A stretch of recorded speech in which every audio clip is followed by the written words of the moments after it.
Welcome to A Well Cared For Human, the podcast that tries to convince you that you are 100% normal and an even better than okay example of the human species, despite the fact that sometimes we feel like the craziest, most incapable, or worthless creatures on the face of this planet. I'm Kory, an author, a creative, and the host of the show. Whatever you're bringing to the table today, I hope this episode proves to be a dose of inspiration for you on your quest to become a well-cared-for human. You can find the episode show notes, your free wellness blueprint, and more at awellcaredforhuman.com.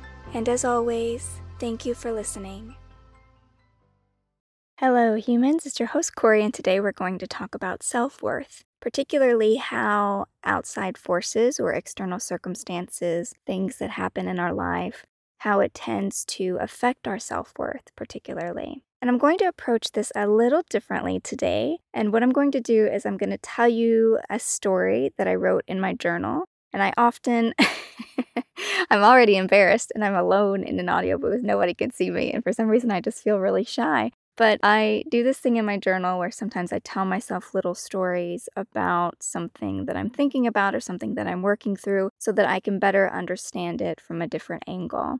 And this week I wrote a little story to myself that was essentially, once I reread it, I realized it was about self-worth. And then upon further reflection, I realized I've never really talked about self-worth on the podcast or how it can degrade based on certain experiences that we have and what we can do about helping to protect our self-worth from these events that might make us lose a little bit of faith in ourselves. Because sometimes when things happen, when they don't go our way, we tend to be really hard on ourselves. We might blame ourselves, or we might let the outcome affect the way we view ourselves, how we feel about ourselves. And all of that is just another way of talking about self-worth, how you view yourself. So I'm going to jump right into it and tell you the story. And this is what I wrote. All of her life, an elephant was told by her friends, the fox, the eagle, the alligator, and the oak tree, that she was the strongest creature in the land, that there was in fact nothing else on earth that could match her in sheer power.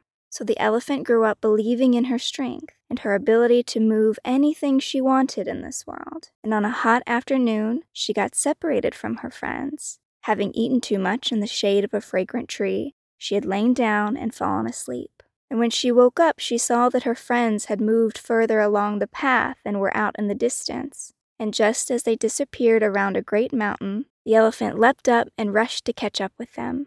But by the time she reached the base of the mountain, she saw that it was much wider and taller than it had looked in the distance. She started to try to go around the mountain, but felt like it was taking too much time, and she couldn't see her friends anymore, which filled her with no small measure of alarm, even though they had never strayed too far from her in the past. Grumpily, she thought, if only this stupid mountain wasn't here, I could catch up to my friends much quicker.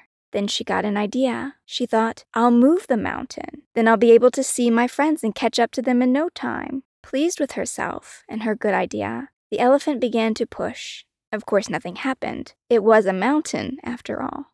Fine, she told herself. I wasn't even trying. I just need to put more effort into it. And so she did. But when that didn't work, she tried even harder still, until she was trying harder to move the mountain than she'd ever tried to move anything in her life. She was putting all of her heart into it, every last ounce of it, only to find that she still could not move the mountain. And for the first time in her life, her strength had failed her. For the first time, it had not mattered that she had used all of her might, it still was not enough. How could this happen? She was an elephant, and not just any elephant, but the strongest elephant she knew. Could it be that her friends had lied to her? Could it be that all these years they were telling her she was strong just to be nice? Maybe they hadn't wanted to hurt her feelings. Maybe everyone was stronger than she was, and they were just being kind. She didn't know what to believe anymore.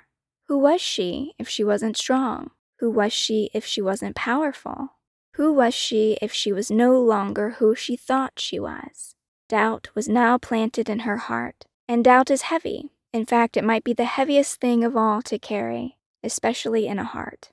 So the elephant sat down at the base of the mountain, and she wept because she no longer believed in her strength. She no longer believed in her power. The elephant had let one mountain, just one mountain change her entire opinion of herself. And so I had written this story in my journal essentially because I was trying to examine how I'm so easily affected by external circumstances. And what I mean by that is I cannot tell you how many times I have been this elephant.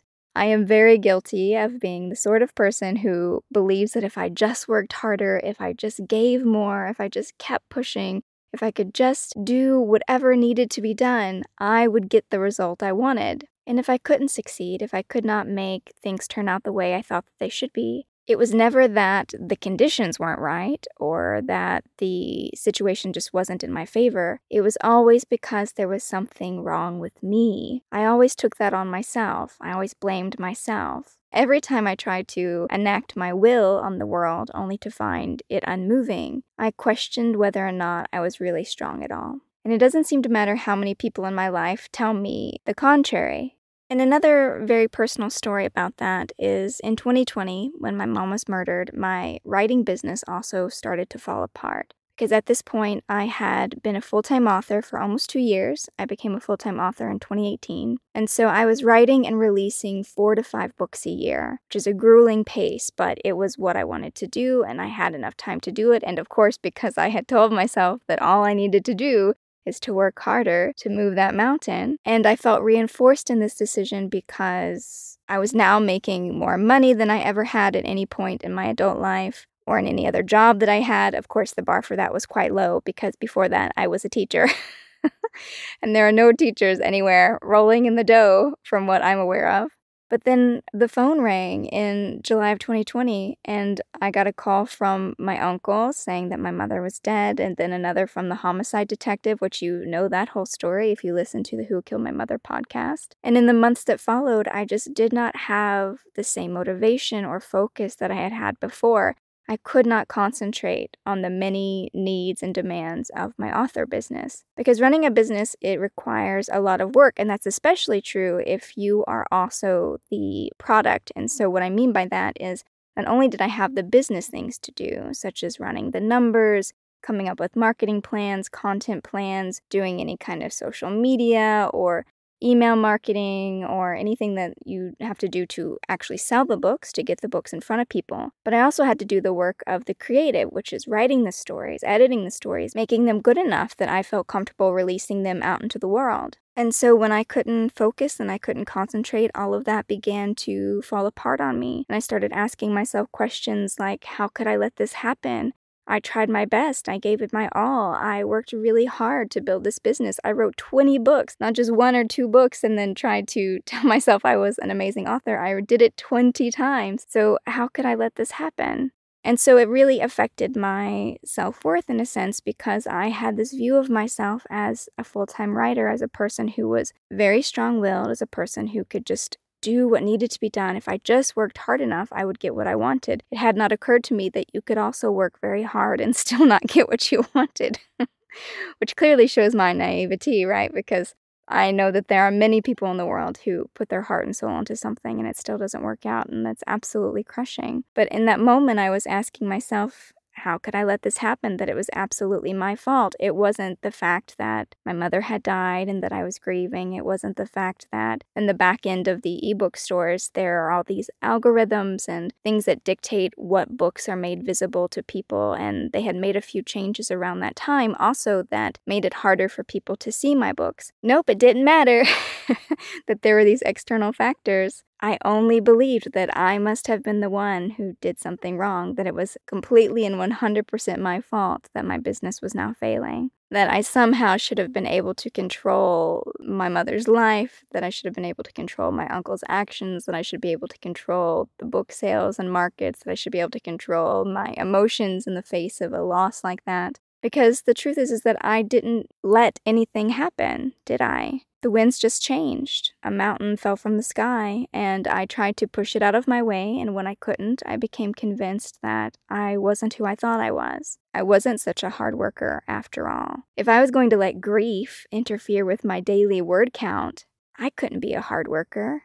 And I must not have been so talented either, because if I couldn't make the words come, even when my heart was breaking, then clearly I was not talented. I hope you hear all the sarcasm in this. But these are things that I really believed there for longer than I cared to admit. And I definitely believed that I wasn't strong, that if I would let something as simple as my mother being murdered knock me off my balance, then I must not be as steady and rock solid as I thought I was. I probably said something to myself along the lines of, "Come on, Kory, mothers die every day," which just shows you how brutal I can be to myself. But slowly, as my grief began to pass, I remembered who I was, and I remembered how I really felt about things. I was no longer getting swept up in the circumstances of my life. I stopped internalizing them and letting them affect the way I saw myself. And I began to recognize that there is such a thing as outside forces, and we're not talking about God necessarily. If you believe in God, maybe you have that particular lens when you're looking at it, but there's also just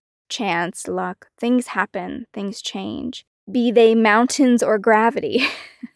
There are forces greater than ourselves, and they do affect our lives. And when you encounter such a mountain, and maybe it's even the mountain of your own grief or the mountain of your own disappointment, it doesn't matter how hard you try to move it, it's not going to move. And when you fail to move it, and this is the important part, I dare say the critical part, you have to recognize that it's a mountain. That's all it is. Don't throw everything you know about yourself away just because you couldn't move a mountain. Or 10 mountains if you're as stubborn as me, who just thinks, okay, well, maybe I couldn't move that one, but I can definitely move this one. I'm a little slow on the uptake sometimes, guys, I have to admit. But all of your good qualities, all of your triumphs, everything that you've done in your life, it doesn't just get swept away because you could not move a mountain. And I don't know about you, but I will not deny that it's very hard for me to accept that there are things beyond my control. I don't like it. I don't like it even a little bit. And surely I can't be the only one who feels that way. And I think that my need for control came from, you guessed it, my terrible childhood.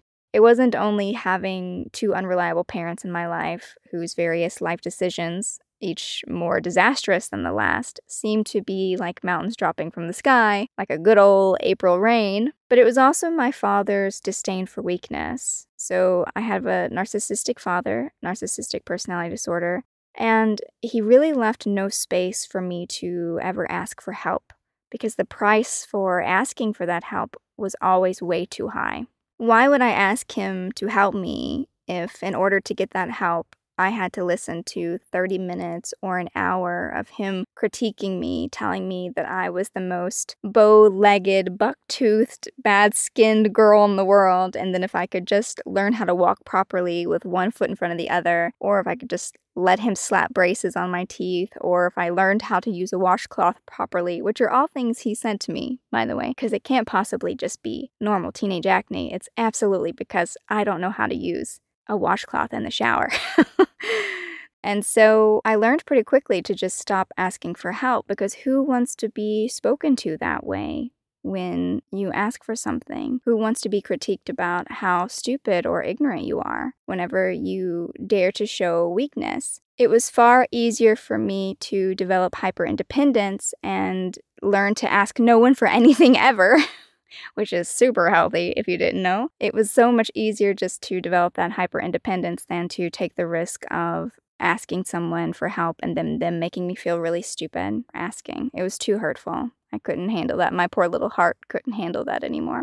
So I came to depend on myself, and as a result developed such an anxiety disorder around asking for help that it once left me crying in the parking lot of a Chinese restaurant. And I was an adjunct professor at the time when this happened, and I wanted to go into the restaurant and ask the owners for 20 copies of, you know, those red Zodiac sign placements, like if you've ever eaten in a Chinese restaurant in the US, when you go in there, there's like a placemat and it's got all the different Chinese zodiac signs on it with the dates and stuff, like if you're a pig or a dragon or a snake or whatever. So I wanted 20 of those to do this activity with my students. I thought my plan was pretty reasonable. I was just going to go in there. I was going to explain who I was and what I wanted.